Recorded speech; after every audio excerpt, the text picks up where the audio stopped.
Еўрарадыё.фм. Прывітанне сябры, пры мікрафоне Марыя Вайтовіч. Гэта сумесны стрым Еўрарадыё і е-прамовы. У студыі Еўрарадыё сёння нашая госця, гэта Ксенія Фёдорова. 2 красавіка жыхары зямлі адзначаюць сусветны дзень распаўсюджвання інфармацыі аб праблеме аўтызму. Асноўная ідэя падкрэсліць неабходнасць дапамагаць людзям з аўтызмам і павысіць узровень іх жыцця. Госця Еўрарадыё, яна паспяховая бізнес-вуман, дырэктарка салона «Сарокі». Ксенія распавядае пра тое, як разам з мужам выгадавала сына Мацвея, якому 22 гады таму лекары паставілі дыягназ аўтызм. Адразу нагадаю, што нас можна слухаць на нашай афіцыйнай старонцы еўрарадыё.фм. Таксама глядзіце наш жывы стрым у Фейсбуку, Кантакце і Аднакласніках. Мы пачынаем. Ось, Ксенія, мне ў сям'і таксама была такая гісторыя, што моих знаёмых сям'і, калі нарадзілася дзяўчынка з аўтызмам, муж, бацька, так, ён паглядзеў, яму нешта не спадабалася, але ж так адразу сказаць нельга было, нешта ён нейкі час падтрымліваў так сваю жонку, сваю дачку. Пасля нарадзілася другая дачка, яна была здаровая, і ён нешта паглядзеў шмат нейкіх там ужо момантаў такіх было, і ён сказаў: да пайду я ад вас, так, Наташа, там, младшая дочка, так, яна моя, а вось старэйшая, яна твоя. Вось скажы, калі ласка, ты памятаеш сваё жыццё 22, ўжо амаль 23 гады таму, вось, калі нарадзіўся Мацвей, што было ўвогуле? Якой ты была вось у той час, вось, і як змяніла твоё жыццё вось гэтая навіна? 23 года назад он родился, а поставили нам диагноз, ему было года 2. Причем еще диагноз тогда не ставили в 2 года, но так как я была очень тревожной матерью и как бы очень рано начала вмешиваться в этот процесс, потому что я видела, что с ребенком как-то не так, что-то не то, как мама всегда все сравнивают своих детей с соседями, с родственниками, кто-то начал раньше говорить, и основная была проблема, что он не говорил вообще. И поэтому где-то в 2 года мы попали к психоневрологу, который, в общем-то, подтвердил мои опасения о том, что это аутизм. Но я на тот момент, в общем-то, слово аутизм, так поставили диагноз. Я даже не понимала, насколько это серьезно и насколько это что за этим следствия какие будут. А што ўвогуле, ты кажаш, што на той момант, так, ты не вельмі разумела ўвогуле наконт дыягназу аўтызм. Вось наколькі было такое інфармаванне, напэўна, ў той час, наколькі людзі ўвогуле ўсе разумелі ці не разумелі, вось праблема гэта ці не, ці гэта лечыцца, ці гэта праходзе? Да, когда я разговаривала с дефектологами, с логопедами, они вообще не знали об этом диагнозе. Когда я им говорила, что нам поставили аутизм, они как бы немножечко улыбались, усмехались. Это был 98-й год, 99-й, вот в этот период. Они подозревали, что таких вообще не бывает, это что-то новомодное. Поэтому в основном это ставили на тот момент или моторная алалия, если ребенок плохо говорил, или умственная отсталость. Третьего было не дано. Каких-то пограничных ситуаций не было. То есть в основном нам уже, когда он стал расти и меньше говорить, все тихонечко пытались объяснить, что у вас умственно отсталый ребенок. Вось цікава, я памятаю, што ўвогуле таксама узгадывала перад эфірам свой час, калі я хадзіла ў школу, калі я зусім яшчэ маленькая была. У нас жартавалі нават з дзяцей, якія там насілі акуляры. Вось вы ўсе памятаюць гэты час, напэўна, так? Ачкарик, там крычалі дзеці. Вось я памятаю. А што было вось тады, калі з тваім Матвеем? Як успрымалі твае родныя, дарэчы, твае сябры? Вось, хто быў побач на той момант, у першую чаргу? На самом деле все вначале подходили к этому снисходительно, потому что, во-первых, никто не знал, что такое аутизм. И, конечно же, тоже придумывали, что это мы что-то тут придумали особенное. Даже некоторые говорили: обязательно, конечно, у вас какой-то особенный ребенок.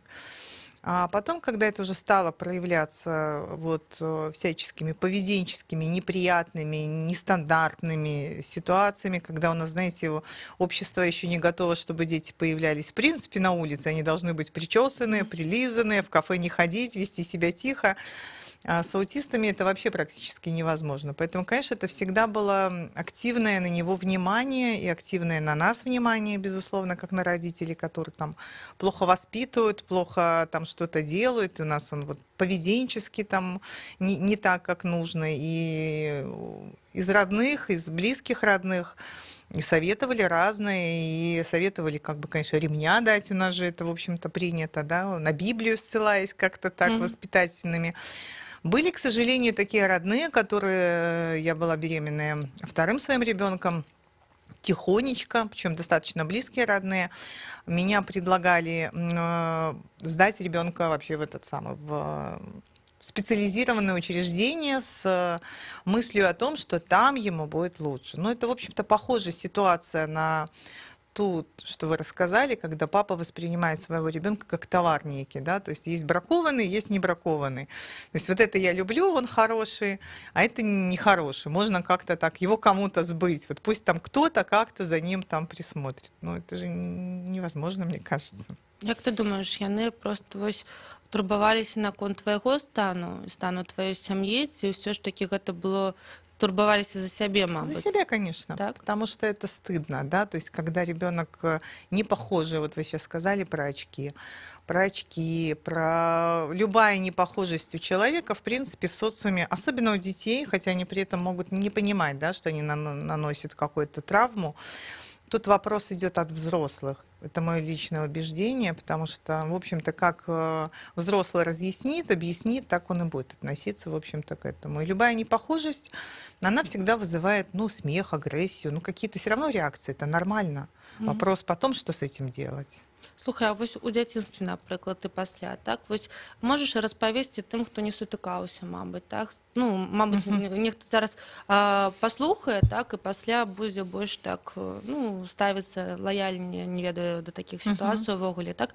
А з чым сутыкаецца вось матуля, так, калі ў яе нараджаецца такое дзіця? То бок, як паводзіць сябе дзіця? С чем я лично, да? Ну, растерянность, конечно, безусловно, растерянность, и не знаешь, в общем-то, почему и чего. И самое главное, конечно, начинала я с того, что я что-то сделала не так, я была беременная, что-то не так было с беременностью, мы там все анамнезы вспоминали, все мои там удары вспоминали, где я там стукнулась, где я испугалась, то есть, ну, в общем-то, да. Потом уже пошли логопеды, которые говорили там о каких-то там наших генетических изменений, мы и на генетические изменения поехали, сдали. То есть первое это для меня было это бесконечное чувство вины, да, что я что-то сделала не так, и поэтому родился у меня такой ребенок. Добра, а менавіта як паводзіць сябе, ну, малыш, то бок як ён, ну, паводзіць сябе ў грамадстве ўвогуле, калі едзе ў транспарце, то бок я Когда он был маленький, ну, есть какие-то вещи, которые для него были привычные, и там было все хорошо. То есть любая ситуация, которая для него непонятная, новая, она вызывала, конечно, разные реакции, но в основном очень бурные. Там от закрывания ушей до крика, там падения, конечно, не было, он мог выйти там, из автобуса, если что-то произошло не так. То есть это всегда какая-то реакция была, когда он был маленький, именно на страх. Ну, то, что испытывает нормальный человек страх, он, ну, какая-то вот первая твоя внутренняя подавленная реакция. Мне кажется, дети-аутисты не умеют это подавлять. Они не могут осознать, что с ними происходит, она у него просто вылазит. То есть мы же, когда чего-то боимся или волнуемся, ну, замираем, что-то прислушиваемся, оглядываемся, начинаем рефлексировать, да, и понимать. То, что я видела и с Матвеем, и с теми детьми-аутистами, которых я видела, это в основном неконтролируемая эмоция, скажем так. А ў тыя часы ўвогуле былі нейкія дзіцячыя садкі, напрыклад, ці установы, где могли там заниматься такие детки? Мне кажется, они были, конечно, всегда. И дело в том, что сами эти заведения, они не всегда делали то, для чего они были предназначены. То есть, по сути, мы туда обращались, и, по-моему, месяца 4 сходили. По сути, это была камера хранения для таких детей, куда приносили. Хорошо, если нам повезет с воспитателями, с нянечками, которые с ними ничего не сделают. Потому что, конечно, дети разные, это раздражает, это нормально, опять же, да, то есть делать вид, что мы все святые, не раздражаемся, и все хорошо, это, ну, это будет лукавство, по крайней мере. Поэтому они, к сожалению, то, что я видела, не выполняли этой функции. Более того, когда много детей с разными отклонениями в одном месте, по моему мнению, это не дает результата социализации для этих детей. Их как-то там воспитывают, дрессируют, обучают, но они не видят, скажем так, социум свой стандартный, в котором они должны адаптироваться. Але ўсё ж такі такіх дзетак яшчэ называюць сонечнымі дзеткамі. Это даунов, по-моему, называют. Ну, Да. часам і з Да, аўтызмам там наверно. такое таксама часам ёсць. Я ў сэнсе таго, што ты памятаеш, ўсё ж такі пачаў размаўляць Матвей? Да, мы сделали много с ним того, чтобы растормошить, расколбасить его. Што вы рабілі, як доўга, хто дапамагаў, і узгадай, як гэта было, калі ён пачаў там казаць свае першыя словы? Ну, было очень много специалистов, и повторюсь, что я очень рано занялась его необычностью и, в общем-то, возила его к разным специалистам. Поэтому, конечно, у нас очень много было и логопедов, и психологов, и психоневрологов, и мы им занимались, и приглашали домой репетиторов каких-то. И нам очень повезло в первом садике, там была очень хорошая воспитательница, которая, наверное, на тот момент не знала, что такое аутизм. И для меня это потом было вообще-то лейтмотивом всего отношения к Матвею. И, скажем так, когда я находила людей, для меня было важно не сколько его профессионализм, а сколько он готов с Матвеем работать. То есть она, не зная о том, что у него аутизм, помогла нам какие-то вещи там, научить гигиене, его еще чего-то. И как бы это было очень здорово и классно. Заговорил он лет с 5 до 6. Первое слово это было толики, так как он половину алфавита не выговаривал. Естественно, языковая речь у него, там речевой этот аппарат был очень слабый, он и сейчас достаточно слабоватый у него.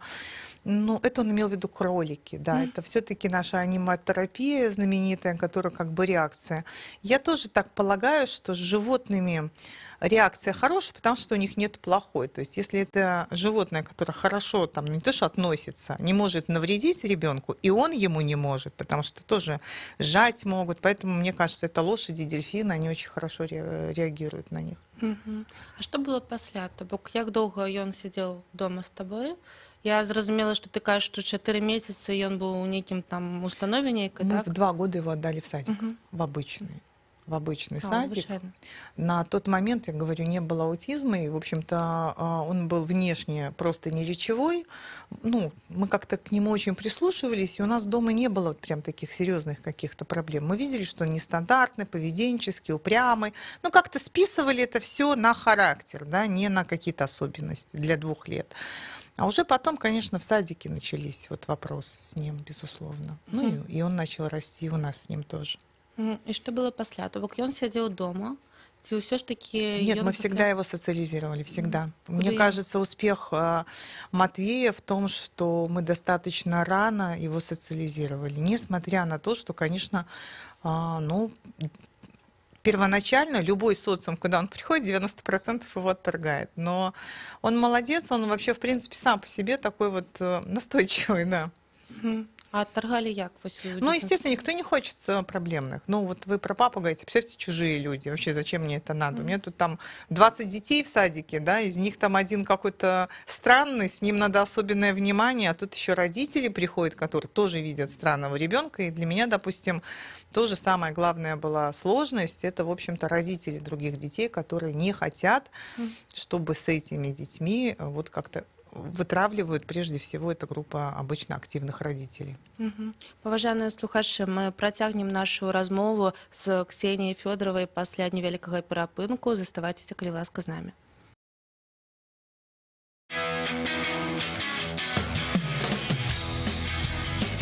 Еўрарадыё. Мы першае рок-радыё Беларусі. Самыя свежыя навіны і аналітыка, музыка і крытыка. Мы незалежная крыніца інфармацыі ў тваім рэальным жыцці і ў інтэрнэт-прасторы. 24 гадзіны на суткі нас можна знайсці на старонцы еўрарадыё.фм. Лаві нас на спадарожніку Астра 4А, 4,8 градусаў на ўсход. Еўрарадыё. Час ведаць, што адбываецца.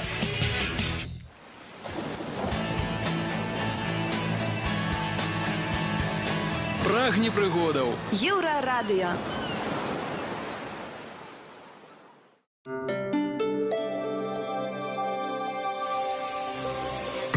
Еўрарадыё. Навіны – наша справа.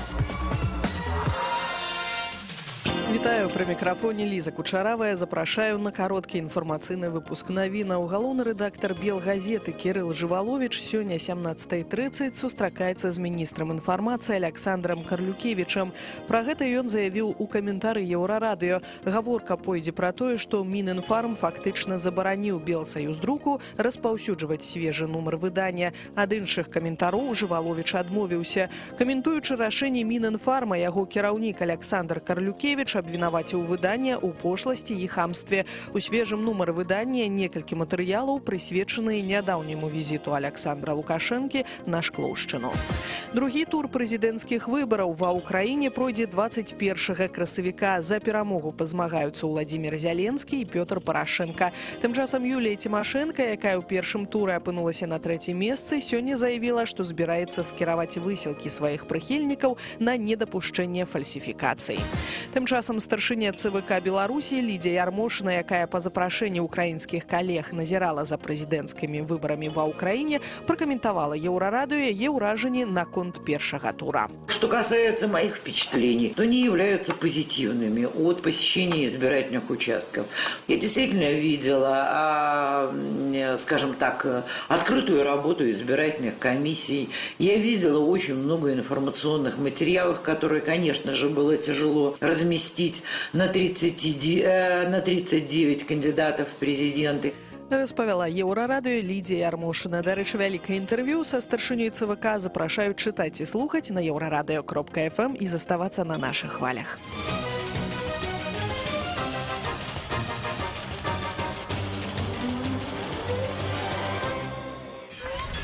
Еўрарадыё.фм. Сябры, мы вяртаемся ў студыю жывога эфіру Еўрарадыё. Гэта сумесны стрым Еўрарадыё і прамовы. Нашыя госці сёння Ксенія Фёдорова. Мы размаўляем пра аўтызм. Ксенія, распавядзі, вось ты распавядала пра свайго сына. Я проста вось дадам тым, хто, мабыць, толькі падключыўся да нашай размовы. Ты распавядала пра свайго сына Матвея, пра яго дзяцінства, так?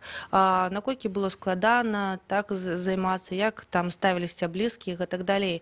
Вось, а зараз можаш распавесці увогуле, што адбывалася, калі ён ужо сталеў? То бок яму было там 7, 10, напрыклад, 15, вось, зараз яму увогуле ўжо там амаль 23 гады. Як усё мянялася, як мянялася стаўленне, чым ён займаўся, куды хадзіў? Ты кажаш, што заўсёды была, была нейкая сацыялізацыя там. Як это было? Ну, нам, опять же, повезло, нам очень много везло и с педагогами, и встречались очень люди, которые полюбляли его, да, любили и начинали как-то помогать, участвовать прежде всего. Он начал ходить рано в бассейн и, в принципе, самостоятельно, с лет, наверное, 7 стал путешествовать по городу. Конечно, нам с этим столкнулись мы с различными ситуациями, но мне, на самом деле, это помогло и мне, и ему. Был такой период, когда мы даже за ним следили, он нас видел, что мы за ним следим, потому что было очень страшно. Были реакции, милиция его там задерживала, но они его задерживали именно потому, что им переживали. Как-то меня там, по-моему, критиковали по телефону. Что ж вы такого ребенка в мир отпускать? Я говорю, так а что он делал? Он сидел там час, смотрел на электрички, в метро, как они ездят, да. Это, конечно, вызвало какое-то напряжение у наших органов, и поэтому они подошли, его там забрали в детскую милицию. Вот что-то почему-то такая история вылезла, не знаю. А сколько ему было годов тогда? Ну, наверное, лет вот где-то между 7 и 10 как раз. Вот этот был период, да, когда он ходил, уже сам начал ездить, вот, и как-то так вот дело было. Поэтому он занимался спортом, Он занимался музыкой. Мы искали все время людей, которые там пытались как-то его расшевелить, здесь посмотреть. А можаш трохі глыбей распавесці вось спорт, музыка, то бок як ён сябе праяўляў у гэтых сферах? Но у Матвея, как у многих аутистов, не могу сказать у всех, он если начинает чем-то заниматься, он это делает максимально круто. То есть он, в принципе, я понимаю, что они просто вот видят цель и работают только с этим, не отвлекаясь ни на что. Потому что когда он стал плавать, у него стали даже получаться хорошие как бы вот результаты. К нашему тренеру, который с ним занималась, подошел тренер там, волейбольный этой самой и попросил, чтобы Матвей там пошел к нему в секцию, начал заниматься. Но понятное дело, что когда было понятно, что это аутист, он не смог бы в команде работать. У меня даже иллюзий насчет этого нету, но в принципе результаты у него очень хорошие были, да, это ему помогло. А музыка? Музыка, у него идеальный слух. Но так получилось, что тоже в музыкальную школу нас не взяли. То есть, и опять же, с тем, что, ну, они там сказали, что он перерос, что-то еще. Но понятно, что люди, первая реакция – это испуг. Поэтому, в общем-то, никому не нужны эти проблемные дети, да. Им же важен результат в основном, да. І як ён жыў, чым ён яшчэ паралельна займаўся, мамаць? Калі яму было ўжо больш гадоў, напрыклад, там далей, 15-17. Ну, я вот прям так и не вспомню, потому что столько много всяких занятий у него было с репетиторами, с домашними и со всеми. Помню, что очень хорошо, как помню и знаю, что занимался музыкой на дому. К нему приходил репетитор, плавал, даже пытались рисовать, но как-то его это совсем не увлекло рисование. Ну, как-то он там мазюкал и все. Ну и, конечно, обычные нормальные детские игры, то есть он выходил, катался на велосипеде, он сейчас любит на лыжах кататься. Мы ездили с ним в наш Логойск, он сейчас на горы выезжаем. Одно из его любимых занятий – это, в принципе, ездить на лыжах, потому что, скорее всего, скорость как-то его успокаивает.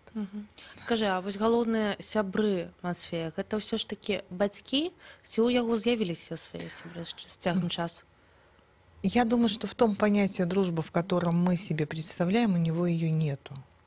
Для него, конечно, родители, он нас любит, но даже не всегда он бывает откровенный с нами, так как с психологом, со своим, или с какими-то преподавателями мы случайно узнаем. Он, конечно, считает всех друзьями, но для него дружба – это не постоянный тесный контакт. Его что-то интересует, он пообщался и ушел. То есть он может внезапно там спросить что-то, там уточнить, замужем ты или нет, или там куришь ты или нет. Если ты куришь, он там начнет тебя воспитывать и говорить, что это очень плохо, это может плохо закончиться. Он так переживает за всех. И, в общем-то, развернуться, уйти. И может даже не ответить на твой вопрос, если покажется ему неинтересным. Слухай, я не ведаю, ці гэта вельмі прыватнае ці непрыватнае пытанне такое, а было каханне? Кожныя бацькі сутыкаюцца з тым, што першае каханне там яшчэ не... Влюблённость? Я думаю, что да, он и сейчас учится в таком институте, где кругом девчонки, и я знаю, что девчонки его немножко троллят, но очень по-доброму, очень, поэтому как бы мне кажется, он так как-то тянется, конечно, как любой парень, к красоте, вот пообниматься любит. Мы его так в свое время расколбасили, что теперь уже надо сейчас обучать его ставить границы как бы с общением с детьми, с людьми, да, с Я просто окружающими. по сваім знаёмым вось якраз хацела дадаць, што вось я ведаю, што вельмі шмат такі, як кажуць па-руску, любвеабільныя, так, Да. такое слово, вось, такое часам. Таму я запыталася. І хацела запытацца, якое было стаўленне, як увогуле, як дзяўчынкі сябе паводзяць. Конечно, все стесняются. Конечно, все стесняются, смущаются. И были такие влюбленности в своих взрослых, ну, молодых репетиторов. И они как-то общались с нами потом. Мы продумывали техники беседы, как это нужно и почему это. Вот какие-то есть моменты интимные совсем, какие-то вещи надо спрашивать у человека, можно ли там дотрагиваться, до него не можно. То есть, нельзя, сказать не можно, но таких вот прям отношений, если вы про это спрашиваете, у него не было пока еще. Цяжка ўвогуле вось зразумець, напрыклад, чалавеку з аўтызмам, так, што гэта нельга, гэта можна. Думаю, что нет. Думаю, что нет. Тут вопрос объяснения, пояснения, почему нет. Ему надо просто четко, у него нету понятия контекста. Он не понимает иронии. Он не всегда понимает шутки, особенно если вот они с контекстом, с иронией, там надо как-то многие вещи сопоставлять, то, о чем мы говорим. Поэтому, ну, мы всегда говорим ему очень все просто и ясно. И тогда, в общем-то, все, никаких проблем нет. Паслухай, а ён вучыўся дома? Ці ўсё ж таки хадзіў у школе. нейкую школу? Школу? Звычайную школу ці была? Мы поступили сначала в частную школу, где вот нам повезло очень с первой учительницей, с Мариной Сергеевной. И первых 4 класса он обучался там. Нам, конечно, было финансово это не совсем легко на тот момент, но зато научились зарабатывать, в принципе, тоже. А потом там начались тоже проблемы, потому что он ушел с начальной школы, и пошли предметники. И та же ситуация, в общем-то, как мы потом в жизни несколько раз сталкивались, что, в общем-то, никому не нужен этот сложный ребенок. То есть если обычному ребенку можно дать вот столько, он сам там знается вот столько, я всем говорю, то Матвею нужно дать вот столько, чтобы, может быть, пробить там брешь какой-то вот, капельку какую-то внести знаний. Поэтому мы пошли в нашу обычную школу, да, районную. Конечно, нас туда не хотели брать. И мне пришлось идти в РАНО, как бы так включать мамку, и я же мать. И, в общем-то, нас взяли, да. Гэта, слухай, гэта ж уже былі, напэўна, 2000-е гады. Ну да, это Матвею уже было, 10 лет, это значит 10-11, он поступил в 7 лет в школу. То есть это был уже там 96-й, наверное, такой вот. То бок, нават у гэты час яшчэ не было такого паняцця і не было разумення, як 2006, працаваць. да. Ну так, Да. зразумела. Гэта 2000-е, Да, так, да. это уже Конец причем, да. першы век, так.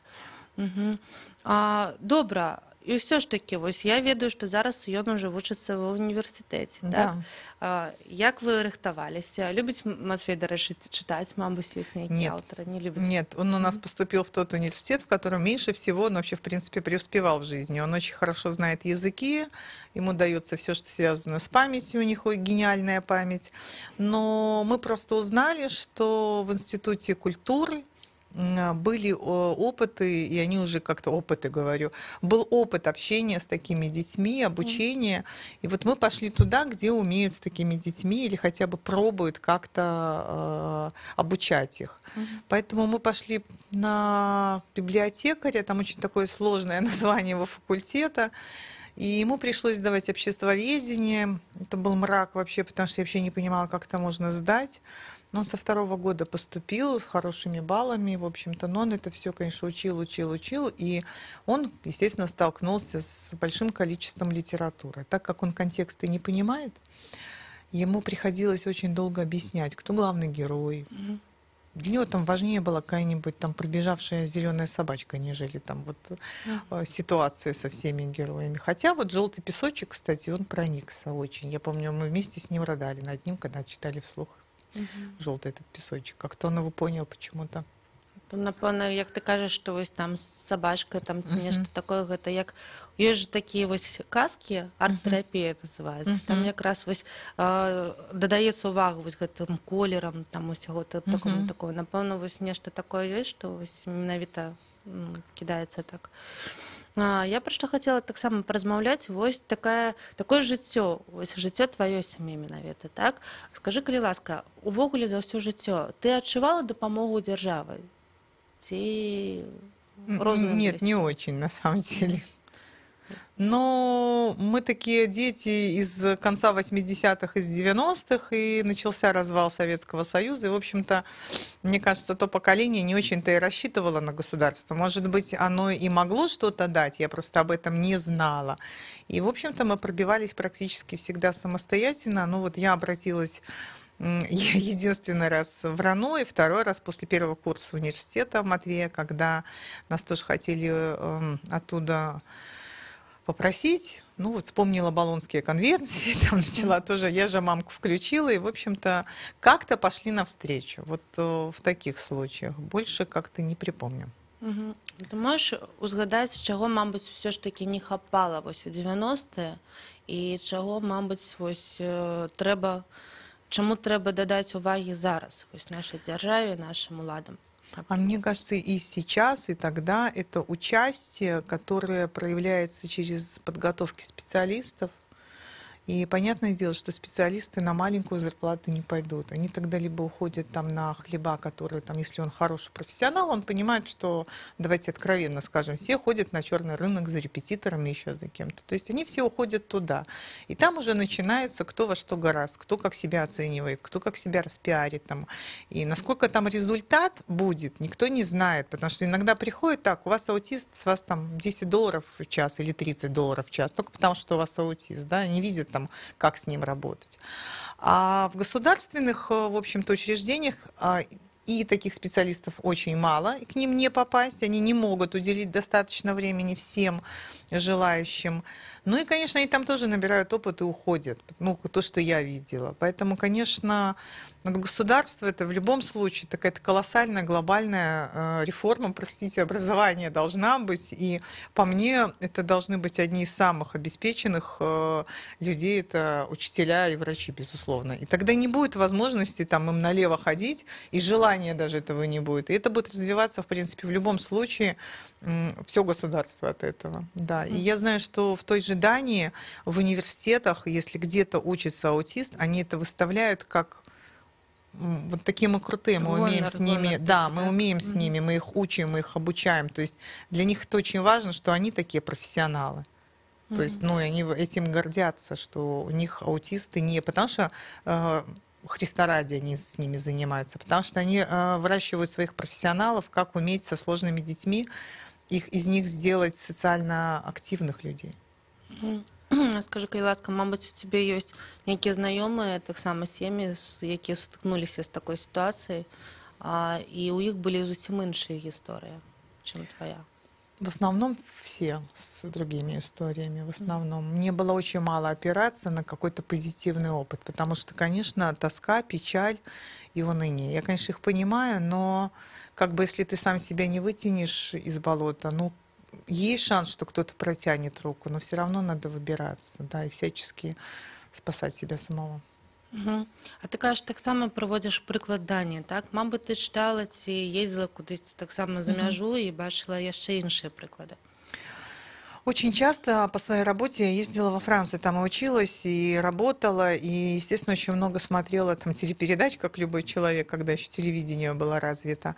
И я там уже увидела, что очень сильно развита инклюзия с различными детьми, с различными особенностями, с различными...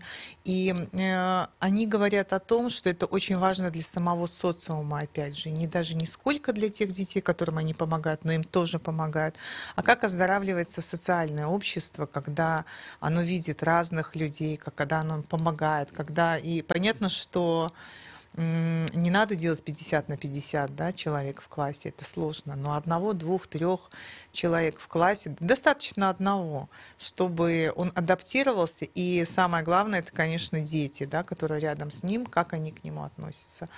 Мы отдыхали с Матвеем, и когда-то был с ним мальчик-голландец, ну, как обычно, когда Матвей подходил к нашим русскоязычным, скажем так, детям из бывшего нашего Советского Союза, я не знаю, кто они там, из какой страны, в основном это всегда вызывает смех, глумление, ну, и как бы каким-то образом там свою показать самодостаточность, и, в принципе, никто с ним никогда не игрался. И когда был мальчик-голландец, а Матвей может общаться на английском уже достаточно рано, ну, какими-то словами друг друга понять смогли. Парень увидел, что он необычный, это было очень заметно, как он резко меняет вот как бы свое поведение, и он становится очень доброжелательным, причем это, опять же, не в том плане, что ему жалко стало, а он начал искать способ с ним контактировать, понимаете, то есть не... Потому что ему тоже было интересно. А скажи тады вось твоё меркаванне, што можа рабіць кожны з нас, у нас уже часу, на жаль, засталося не так шмат, так, што можа кожны з нас рабіць так, каб жыццё людзей з аўтызмам было вось трохі лягчэй і паляпшалася ўвогуле? Ну, понимать прежде всего, что такое аутизм, потому что мне этого не хватало в свое время. А яшчэ? Больш глыбока. Ну, Не знаю, участие, наверное, потому что я тоже слышала эти истории, как у нас пугаются люди, когда к ним подходят какие-то необычные люди. Конечно, меньше агрессии, больше как бы понимания и любви, простите, да, за пафос. Вялікі дзякую, Ксенія. Сябры нагадаю, што 2 красавіка жыхары зямлі азначаюць сусветны дзень распаўсюджвання інфармацыі о праблеме аўтызму. С вами ў эфіры была Марыя Вайтовіч, наша гостья Ксенія Фёдорова. Слухайце нас далей.